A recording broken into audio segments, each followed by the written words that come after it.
6 माह था तो 2 गौशालाएं थी। दोनों गौशाला में कम से कम 10-10 गाय बच्चा दी थी। तो कोई भी गाय ले सकता है और कम दर पे उनका जो है बीमा किया जा रहा है।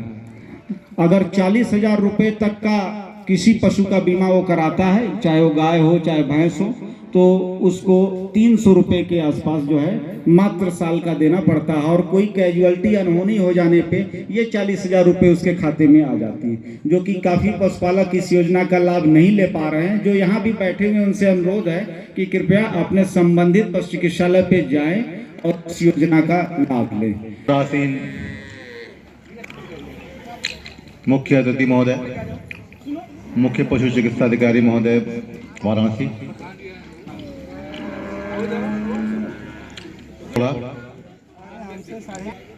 कि हमारे पशु चिकित्सालय और पशु सेवा केंद्रों के बगल में कोई जानवर को बीमारी होती है तो आप मोबाइल पे फोन करके उससे पूछते हैं कि काओ करी, आप मुझे बताइए, हमारे सामने जानवर नहीं लाया जाएगा तो हम उसको कैसे चिकित्सा देंगे।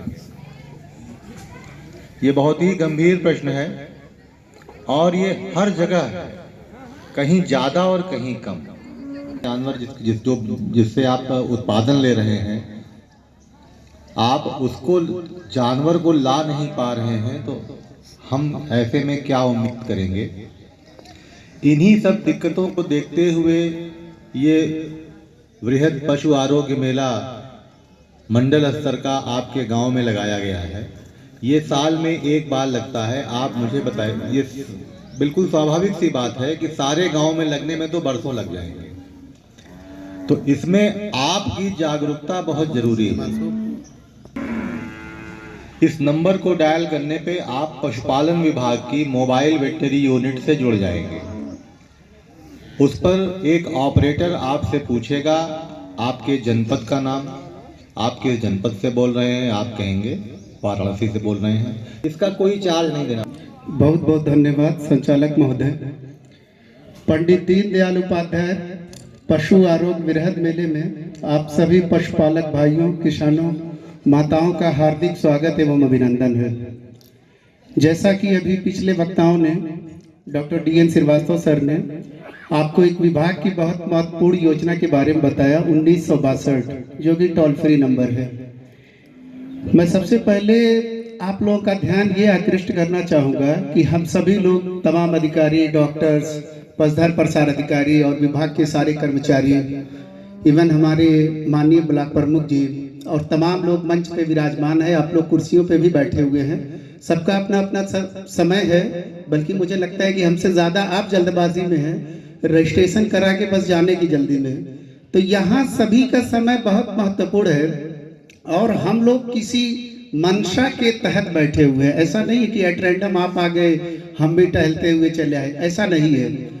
ये सारी चीज़ें जो है, एक बहुत पहले एक नारा लगा था, पशुपालक की या किसानों की आय दुगुनी, पशुपालक या किसानों की आय दुगुनी करने के विषय में एक नारा लगा था। ये उसी के क्रम में एक ये बिंदु है। उसी के क्रम में क्या है, ये एक सिलसिला है कि भाई कैसे आय दुगुनी हो। जाहिर सी बात है कि यहाँ किसान है, पशुपालक हैं, हम लोग पशुपालन विभाग से जुड़े हुए हैं। आपकी आय कैसे दुगुनी हो।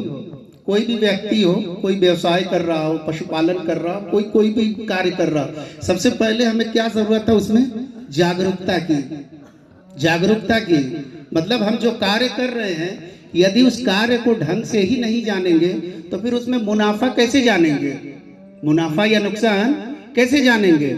मुनाफा या नुकसान जो भी होते हैं उसका बड़ा सिंपल सा गणित है भाई, आप कितनी चीजें खर्च कर रहे हो, मतलब आपकी लागत, और टोटल आपका उत्पादन कितने का हो रहा है। उसको दूध के विषय में देख लीजिए या पैसों के विषय में देख लीजिए, उसको घटा दीजिए, वो क्या आ जाता है आपका मुनाफा, लाभ।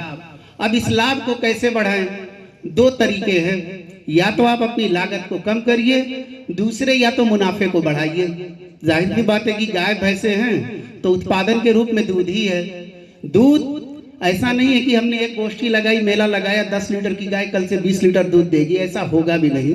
ठीक है। और ऐसा भी नहीं होगा, मैं ऐसा कोई मैनेजमेंट बता दूंगा कि जहां दिन भर में 200 रुपए खिलाने में खर्च होते थे या 250 रुपए एक पशु को, ऐसा नहीं होगा कि सुनने के बाद आप 100 रुपए खर्च करोगे। लेकिन ऐसा जरूर हो सकता है कि आपकी गाय का दूध थोड़ा बहुत बढ़ जाए और आपकी जो लागत थी वो कम हो जाए। और बहुत सी चीजें हैं, जैसे हम लोग किसी समाज सोसाइटी में रहते हैं तो वहां से बहुत सी विडंबनाएं कुरीतियां भी होती हैं, लेकिन क्या होता है वो हमें करते करते पता नहीं चलता है। ठीक है, आप सभी लोग किसान हैं, पशुपालक हैं, बिल्कुल मुझसे बेहतर पशुपालन जानते होंगे। ऐसा नहीं कि मैं यहाँ आपको पशुपालन पढ़ाने या बताने आया हूँ, बिल्कुल नहीं। पशुपालन आप ही को करना, आप मुझसे बेहतर जानते हैं। लेकिन पशुपालन में बहुत सी ऐसी चीजियां हैं जो अभी जैसे थनैले की बात कर रहे थे, बहुत सी ऐसे बिंदु हैं, ऐसे कार्य हैं जो कि हम आप गलतियां कर जाते हैं और उसको जानते नहीं हैं। और न जानने के स्वरूप क्या होता है कि हमारा क्या नुकसान होने लगता है। तो जहां हम लोग मुनाफे और लागत की बात कर रहे थे तो लागत वहां आपकी बढ़ जाती है। और वो लागत किस रूप में बढ़ती है? बीमारी के रूप में।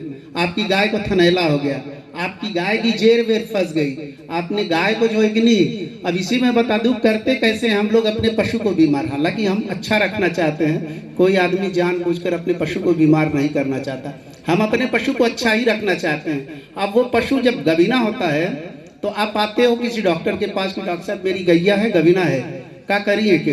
अब डॉक्टर बोलता है कि ठीक है भाई, कुछ मिनरल मिक्सचर है, कैल्शियम है, ये आप इसको खिलवाओ। लिखवा तो लेता है, वो पर्ची देता नहीं है। वो व्यक्ति क्या होता है, उस पशु को वो कैल्शियम नहीं देता, हालांकि बहुत से लोग देते भी हैं, वो मिनरल्स ये कह के नहीं देता है कि साहब एक दे तो फलाना डॉक्टर बतौले हम, वही जिनसे आप इलाज करवाए थे, फलाना डॉक्टर बतौले हम कि एक देबा तो बच्चा बड़ हो जाए और बच्चा फंस जाए, ये डॉक्टर साहब तो लिख ले हम कि बच्चा फंस जाओ। ऐसा नहीं होता है, ऐसा नहीं होता है, ऐसा बिल्कुल भी नहीं होता है कि आप अपने पशु को अधिक कैल्शियम देंगे तो बहुत बड़ा हो जाएगा और नहीं देंगे तो छोटा हो जाएगा। ये तो हमने आपने देखा होगा, बहुत से लोगों की गैया भैंस जो है कि सर्रा वगैरह बीमार रहती हैं, एक एक महीने तक लंबा इलाज चलता है, लेकिन बाद में जब वो ब्याती हैं तो आपने देखा होगा बच्चा बिल्कुल सुंदर पुष्ट होता है, हुष्ट पुष्ट, बल्कि बच्चा देने के बाद गैया बिल्कुल बकरी जैसी लगने लगती है। ठीक है, तो मेरे कहने का तात्पर्य ये था कि उस पशु को, मतलब जो माँ है या गाय है या भैंस है, जब वो प्रेग्नेंट होती है तो उस बच्चे को जितना भी कैल्शियम, फास्फोरस, मिनरल्स या ग्लूकोज, जितने भी उसके प्रोटीन या शारीरिक विकास के लिए, हड्डियों के विकास के लिए जितने भी चीज़ों की ज़रूरत होती है, वो क्या होता है कि माता के शरीर से, उस गाय भैंस या बकरी के शरीर से उस बच्चे को मिलता रहता है। यदि ऐसी दशा में आप कैल्शियम कम देते हैं तो क्या है, आप अपने पशु को बीमार कर रहे हैं। वो बीमारी 2-3 रूपों से आपको मिलेगी। एक तो ऐसी गैया भैंस को क्या होगा, आरोपी की दिक्कत होगी। दूसरे जिनको मिनरल्स की कमी हो, वही इनका वाला होगा कि ऐसे गाय भैंसों को क्या होगा, थनैला होने की भी दिक्कत रहेगी। दिक्कत होगी कि नहीं होगी? और दूसरा, अगर आपने गलती से दूध थोड़ा ज्यादा दूह लिया, पहला वो जो फेनुसोनुस होता है, मतलब जैसे कुछ लोग होते हैं पूरा ही गार देते हैं, तो निश्चित ही आपकी गाय वो क्या होगी, मिल्क फीवर, मतलब वो दूध निकालते ही आधे एक घंटे के बाद आपका पशु क्या होगा, लेट जाएगा। तो हमें क्या करना है, कैल्शियम गभीना पशु को देना है। कैल्शियम क्या, मिनरल मिक्सचर, ऐसा बिल्कुल भी नहीं करेंगे। और दूसरा, जो ब्याने के बाद पशुओं को गर्म पानी बिल्कुल देने की प्रथा है, इसको बिल्कुल भी ना करें। गर्म पानी या गुनगुने पानी तभी दे दें जैसे अभी ये ठंडी का मौसम, ये आने वाला जो मौसम है वो ठंडी रहती है। ऐसे ठंडी के मौसम में हम क्या करते हैं, गुनगुना पानी देते हैं। लेकिन जब मौसम बिल्कुल सही हो तो आप सामान्य और ताज़ा पानी देंगे, सामान्य और ताज़ा पानी देंगे। या गुनगुना पानी देने का यदि आपका विश्वास है तो उतना ही गुनगुना पानी दीजिए कि 1 लोटा या गिलास उसमें से पानी निकालिए और गटक से करके पी जाइए। यदि गटकने में आपको हलक में दर्द नहीं हो रहा है या आपको लग रहा है कि मैं पी जा रहा हूँ, तो पी जाइए। और बहुत ही गर्म करके उस गैया को पानी देंगे, बाल्टी में 1 बाल्टी, वो गाय मुंह लगाएगी, उसका होंठ जल जाएगा, अगली बार वो पानी पिएगी नहीं। और होगा क्या, आपकी गाय पानी नहीं पिएगी। और आपको किसी डॉक्टर ने बता दिया होगा कि इसको कुछ भी देना नहीं है। वो गाय क्या है या भैंस बच्चा दी है, ऑलरेडी उसको एनर्जी की, ताकत की, सारी चीज़ों की, मिनरल्स की ज़रूरत है। मिनरल्स आपने वैसे नहीं दिया। ब्याने के बाद क्या दे रहे हो, भूसा, हरा चारा भी किसी ने आपको भाई परामर्श दे दिया है, उस परामर्श को आपने बिल्कुल गांठ बांध लिया है। अब बच जाता है पानी, उसको भी दे रहे हो गर्म रूप में। अब वो भैंस की जो जितनी गाय की जो प्यास थी उतना पानी वो ले ही नहीं पा रही है, थोड़ा बहुत पी रही है। अंतोगत्व क्या होगा, उस गाय क्या होगी, वो डिहाइड्रेशन से या अन्य चीज़ों से क्या होगा, स्ट्रेस में आके वो बीमार हो जाएगी। फिर आप डॉक्टर्स को बुलाएंगे, वो 1000-1200 की सुई लगाएगा, बोतल चढ़ाएगा, फिर आपकी गाय सही होगी। और ब्याहने के बाद तुरंत जो भी पशु बीमार पड़ा तो मान के चलिए कहीं ना कहीं आप उत्पादन उसका कम कर रहे हैं कि नहीं। अब वो गाय अभी आप बता रहे थे ना कि थनैला था, इतना 10 लीटर 20 लीटर देती थी, अब 2 लीटर पे आ गई। तो कुछ बीमारियां क्या हैं, हमने उसको स्वतः ही पैदा कर दी। हालांकि हम बहुत अच्छा पशुपालन करते हैं, हमने पुश्तों से बाप दादाओं से गाय भैंस रखी थी, लेकिन आज ये समस्या देख ली। तो ये समस्या क्या हुआ, कहीं से बीमारी आए नहीं, हमने पैदा कर ली। दूसरा, इसी क्रम में एक बीमारी पैदा करते हैं, जेर फंस जाती है। क्या जेर ही बोलते हैं ना, खेड़ी, इसको हम लोग कहते हैं आरोपी रिटेंशन ऑफ प्लेसेंटा। सामान्यतः क्या होता है, कोई भी गाय भैंस हो वो लगभग 6 से 12 घंटे के अंदर खेड़ी या जेर गिरा देता है, ठीक है ना। खेड़ी या जेर गिराए न गिराए, ऐसे पशुओं का हम लोग दूध निकाल लेंगे।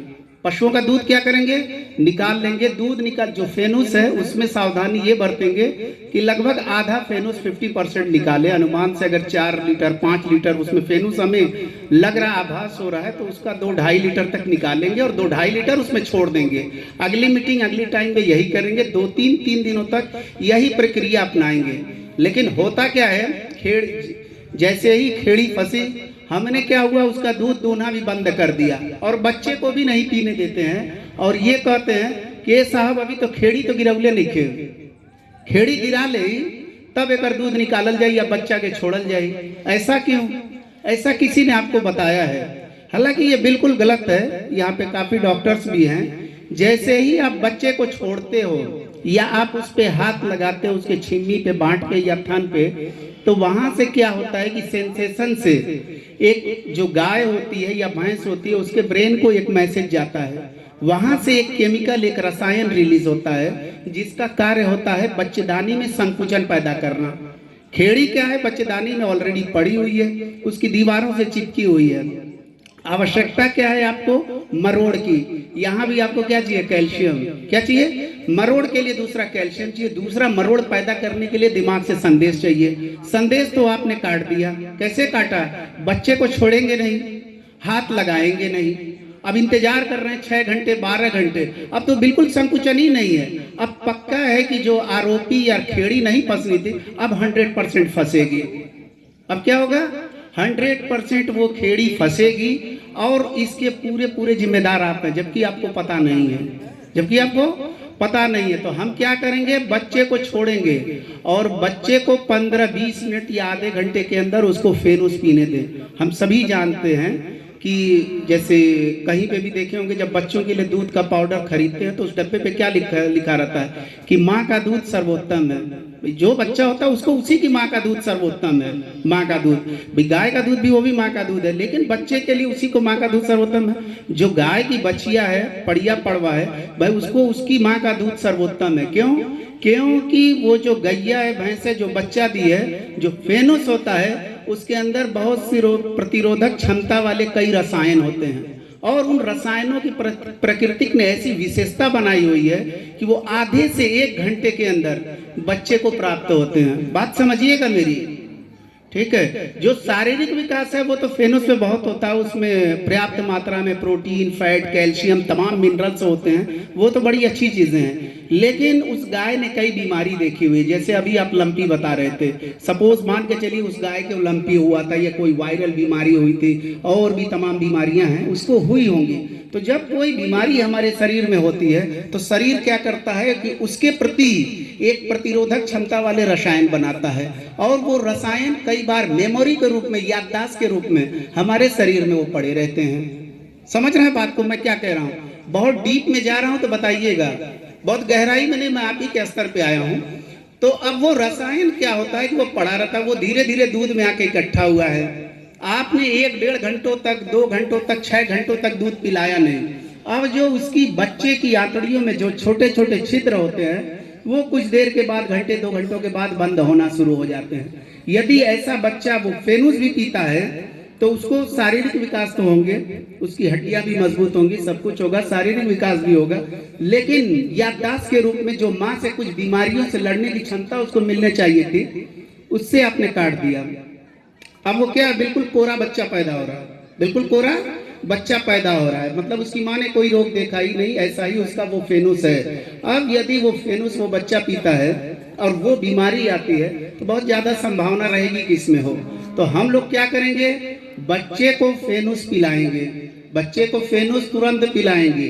खेड़ी या जेर गिरे ना गिरे इससे कोई मतलब नहीं, गिरती है तो ठीक, ना गिरती है तो ठीक, 6 से 12 घंटों तक इंतजार करेंगे, नहीं होता है जो भी निकटतम पशु सेवा केंद्र, पशु चिकित्सालय, वहाँ जाएंगे, डॉक्टर से मिलेंगे, परामर्श लेंगे।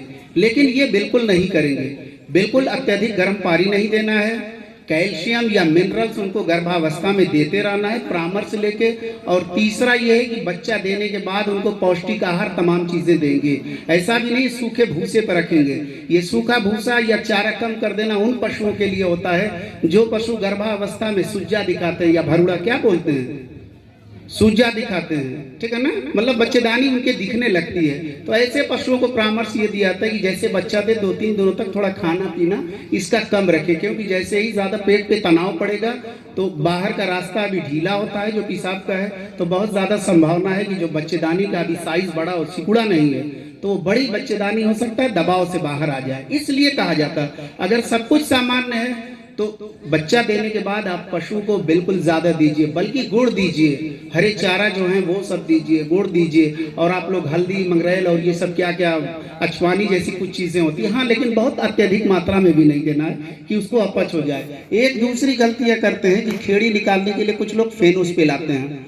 ये भी गलत है। देखिए फेनुस पे 2 ही चीजें हैं, जो फेनुस होता है उस पे सिर्फ बच्चे का अधिकार है। किसका अधिकार है? बच्चे का। उस पे उसकी माँ या किसी और का अधिकार नहीं होता है, ठीक है ना, किसी और का अधिकार उस पे नहीं है। बच्चे को ही देंगे, कितना देंगे, जो बच्चा होगा लगभग उसके 10 से भाग कर देंगे। मान के चलिए 40-50 किलो का बच्चा है तो उसको 10 से भाग कर दिया, 4 या 5 किलो फेनुस आएगा, तो 24 घंटे के अंदर लगभग उतना ही फेनुस पिलाना है। उससे अधिक पिलाएंगे तो हो सकता है उसको डायरिया हो जाए, लूज मोशन शुरू हो जाएगा, बहुत ज्यादा नहीं।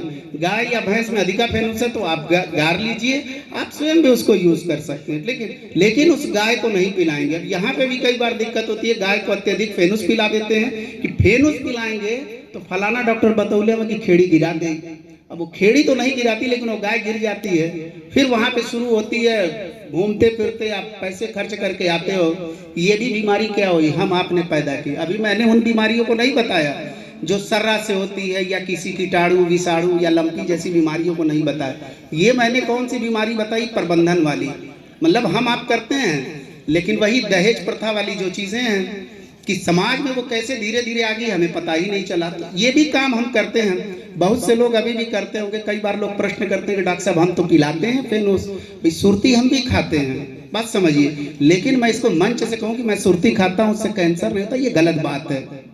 मैं सिगरेट पीता हूँ मुझको गले का कैंसर नहीं, ये गलत बात है। ये मैं मंच से कहूँ अच्छा नहीं लगता। हाँ मैं खाता हूँ भाई, मुझको नहीं हुआ है, लेकिन ये गलत चीज है, गलत है। गलत को स्वीकार करना चाहिए और उसमें सुधार करना चाहिए। ये गोष्ठियां बेसिकली वहां पे आप देख रहे होंगे, मिनरल मिक्सचर, तमाम दवाएं और उतने लंबे चौड़े स्टॉल लगे हुए हैं। ज्यादातर लोगों की नजरें वही होती हैं कि भैया हमके हाई ना मिलल, हमके हाउ ना मिलल। हालांकि वो कुछ है नहीं, 200-400-500 रुपए की चीजें वो कहीं भी मिल जाएंगी, लेकिन जो गोष्ठियों के माध्यम से जानकारी होती है वो बहुत महत्वपूर्ण है और हम लोग वही नहीं लेना चाहते हैं। वो क्या होता है, हमें उबाऊ लगता है, अरे क्या बता रहे यार, ये सब तो झूठा उल्टा। ऐसा नहीं है, जब आप हंसेंगे तो फिर दिक्कत होगी, फिर वही बताने वाला डॉक्टर आपसे लेगा 1000 रुपए, लेता है कि नहीं लेता है। तो इसलिए चीजों को हम, जैसे ये गोष्ठियां लगती है, कुछ कार्यक्रम होते हैं, तो उनसे हम एक एक बिंदु सीखें। जैसे अगर आज के बिंदु में श्रीवास्तव सर ने जो बताया 1962, अगर वही हम सीख लें तो बहुत बड़ी बात होगी। इसी क्रम में एक और बात है, किसान क्रेडिट कार्ड। किसान क्रेडिट कार्ड हम लोग सभी लोग जानते हैं कि जिनके पास भूमि होती है खेती वेती के लिए, मान के चलिए कि बीज के लिए पैसा नहीं, खाद के लिए नहीं, सिंचाई के लिए पैसे नहीं होता, कम पड़ते हैं, तो किसी से मांगने के बजाय हम क्या करते हैं, बैंक में जाते हैं और वहां से हमें एक फॉर्म भरवाया था KCC। इसी की तर्ज पर क्या है कि पशुपालन पे भी एक KCC है, पशुपालन पे एक KCC है, जिसमें आपको कोई जमीन या भूमि की बाध्यता नहीं है। बाध्यता क्या है, आपके पास पशु होना चाहिए। पशु है, हो सकता है शेड के लिए पैसे ना हो, खिलाने पिलाने के पैसे ना हो, सस्ता भूसा 8 रुपए किलो वाला मिल रहा है, खरीदने के पैसे ना हो, तो ऐसी दशा में आप जो भी निकटतम बैंक है वहां जाइए, संपर्क करिए। कुछ पशुपालन विभाग से भी 1-2 पेपर लगते हैं, डॉक्टर साहब से संपर्क करिए।